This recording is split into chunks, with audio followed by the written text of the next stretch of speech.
માણસ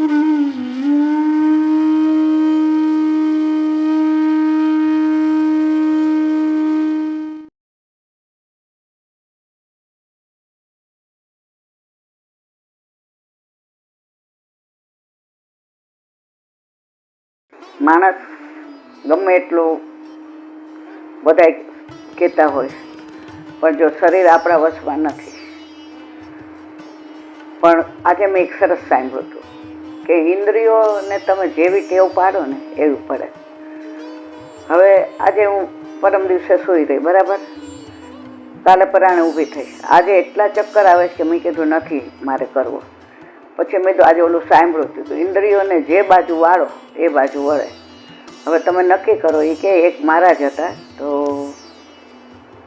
કયા મંદિરમાં, કાશીના એક મંદિરમાં, હું નામ ભૂલી ગઈ, તો એમણે મર્યાદા માર્ગી હતા, એટલે રાતના 3 વાગે પરિક્રમા ચાલુ કરે મંદિરની, તો બપોરે 3 વાગે 12 કલાક કરે. ત્યાં સુધી પાણી નહીં, ખાવાનું નહીં, પીવાનું નહીં, કે કશું જ નહીં. પછી 3 વાગ્યા પછી ગંગાજીમાં સ્નાન કરે અને ગંગા જળ પીએ અને રાતના મધુકરી કરીને જે આટલું મળે એ લે. તો એ મહારાજ શ્રી કે હું ત્યાં કથા કરવા ગયો, એટલે મેં વિચાર કર્યો કે ચલો ને ચંપલ પહેર્યા વિના એક પરિક્રમા તો કરવું. તો મેં તો મારી મોજડી કે ચાખડી કાઢી નાખી, નાની ઉંમરના 25 વર્ષના, કે હું પરિક્રમા કરવા ગયો. તો મારી કથા 3:30 ચાલુ થાય, તો મને એમ થયું કે 2:30 વાગ્યા છે, એક કરી લો. એટલે એટલા પગ વળે, એટલું મારાથી સહન ન થાય. હું આમ ઓલા અંગૂઠાના જોર ઉપર ચાલુ, તળિયું ન લગાડવા દઉં. ઓલા મારા શ્રી તો કરે જ રાખે. પછી એક મારા પાછળ ભાઈ ચાલતા હતા, એ મને કે ઉભા રહો, મારા ચંપલ લઈ આવું. એ કે ના, આમ નથી ચલાય, તો મારાથી કેમ નથી ચલાતું. પણ 5-7 મિનિટ ચાલ્યો ને જે મને બળતરા તકલીફ થઈ, પછી મેં મારા મનને નક્કી કર્યું કે આજે તમારી ઇન્દ્રિયો તમને વશ કરી લે છે. આજે મને બળે છે, એવું મને ફીલ થાય છે, એટલે હું નથી ચાલી શકતો. પછી મેં એક પરાણે કરી. પછી 3:30 વ્યાસપીઠ ઉપર બેઠો, તો ઓલા સંત મહાત્મા ત્યાં આવીને બિરાઈ જાય. એટલે પછી મેં કીધું હું તમને વંદન કરું છું. એ કે કેમ? તો કે તમે આટલી ઉંમરે 12 કલાક પરિક્રમા કરો છો, એમાં રાતના ઠંડક હોય, બપોરે 12 થી 3 કેવો તડકો હોય, સવારે તો એ બધું ઇન્દ્રિયોની તકલીફ છે ને. માણસનું મન એવું છે. આજે મેં નક્કી કર્યું હતું કે હું સૂઈ જ રહીશ, મારામાં ટ્રેવડ જ નથી. હવે આજે નવું ડૉક્ટરે કીધું કે તમારે કિડનીનો રિપોર્ટ નથી બરાબર, 192 છે, એટલે તકલીફ છે, આમ તેમ. એટલે પછી કલાક અપસેટ રહી એ ક્યારે કેમ બધું થયું. પછી મેં કીધું જે ગમે જગત ગુરુ દેવ જગદીશ, તે તણો ખરખરો શોક કરવો નહીં. ઘણાઈને 3 હોય છે, તો મારે તો ઉંમર પ્રમાણે 192 છે, 1.90. હવે ઘણા એમ કે આ ખોટું કહેવાય, ઘણા એમ કે ઉંમર પ્રમાણે હોય.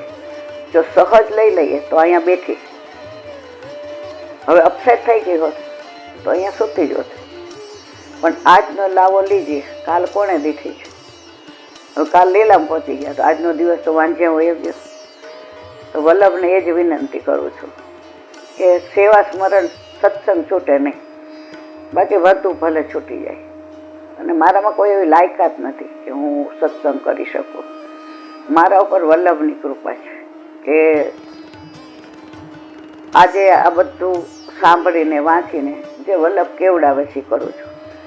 મારા પોતાનામાં કોઈ સામર્થ્ય નથી, મારે પોતાનું કોઈ જ્ઞાન નથી, મારે પોતાની કોઈ લાયકાત નથી. હું તો બાળકોના વચનામૃત, વલ્લભના અધરામૃત, યમુનાજીનું પાન કરીને જે મારા મુખમાં બોલાવે છે એ હું બોલું છું મારા વાલા. એટલે જ્યાં પણ તમને એવું લાગે કે ખોટું બોલાઈ ગયું છે, શબ્દો ખોટા વપરાઈ ગયા, તો આ ચામડા વિનાની જીભનો દોષ છે. અને જ્યાં આનંદ આવે, જ્યાં વલ્લભ યાદ આવે, જ્યાં વલ્લભનું સામર્થ્ય સમજાય, ત્યાં માની લેવાનું સાક્ષાત વલ્લભ સામે બિરાજી મારા હૃદયમાં બિરાજીને બોલાવે છે. હવે જો અત્યારે વધાઈઓ સત્સંગ બધું વલ્લભનું ચાલે. હવે જો મેં કેવા કર્મો કર્યા હશે કે અત્યારે સૌથી વધુ વધાઈઓ ગાવાનો મને શોખ, કારણ કે મારા વલ્લભ મને કેટલા વાલા છે એ ગયા બેઠા બેઠા સમજે છે. છતાંય અઠવાડિયાથી નથી હોલમાં ગઈ, નથી કોઈ ના ઘરે સત્સંગ કરવા ગઈ. બધાય કૈલાબેન વધાઈઓમાં કલાક આવો ને સત્સંગ કરવા. કાલે બાલકૃષ્ણજીની હવેલીમાં મારી ઈચ્છા બહુ જ હતી, પણ ત્યાં 10, 12, 15 પગથિયા છે. તમે તો કદાચ પડી આખડી જઈએ તો આપણા લીધે કોઈને તકલીફ થાય. અને એ ભાઈએ એટલા સારા સામેથી એમણે કહ્યું, બેન તબિયત સારી ના હોય તો. પણ અફસોસ એ થાય કે આજે આટલા બધા વૈષ્ણવને સન્મુખ વલ્લભના ગુણાનુવાદ થવાનો મોકો મળ્યો હતો. મહિના પહેલાં એ લોકોએ નક્કી કર્યું હતું, અને છતાંય હું આજે મારે ના પાડવી પડી.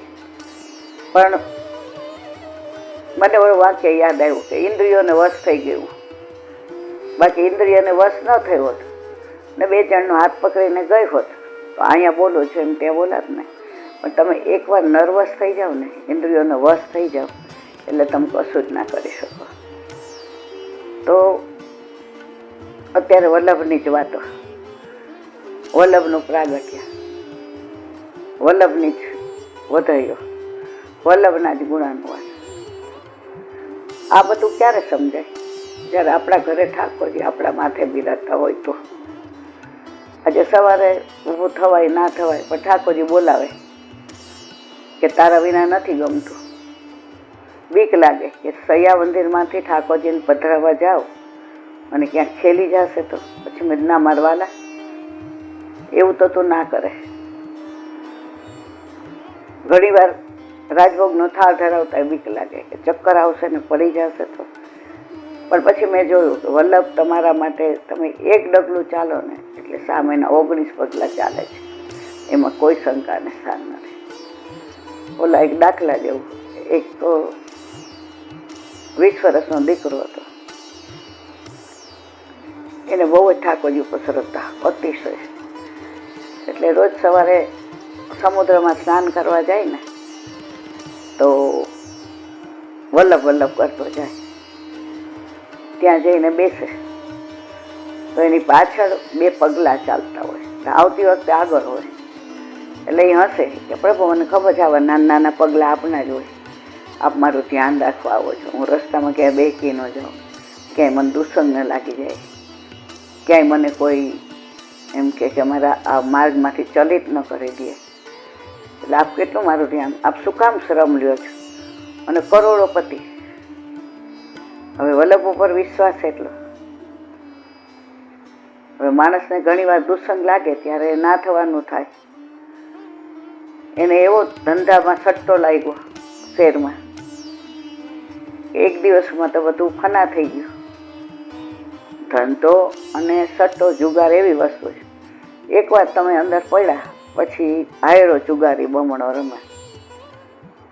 હવે 1-2 દિવસ થયા તે બધા તવાઈ કરવા માંડ્યા, અમારા પૈસા આપો, અમારા ઘર વેચી નાખ્યું, બંગલો વેચી નાખ્યો, ગાડી, પછી બધા દાગીના, બધું.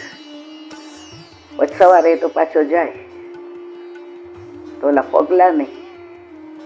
એટલે એને વલ્લભ ઉપર આમ એવું 1 સેકન્ડ માટે એવું થઈ ગયું કે વલ્લભ આપે મારો સાથ છોડી દીધો, મેં ભૂલ કરી છે, મને ખબર, મને દુસંગ લાગ્યો, પણ હવે હું સંભળી જાઉં. પણ આપે તો મારો હાથ નહોતો છોડો, આપના ચરણારવિંદ નથી દેખાતા, આપે પાછા વળી ગયા. ત્યારે વલ્લભે પાછળથી કહ્યું, સાંભળ, તું બેકી ગયો તો, તું દુસંગમાં આવી ગયો તો ને, તારામાં હાલવાની ત્રેવડ નહોતી, તારું શરીર કંટ્રોલ નહોતું કરતું, તું બોલી નહોતો શકતો, એટલે તને મેં ઉચકી લીધો. એટલે આ પગલાં છે ને એ મારા છે, તારા નથી.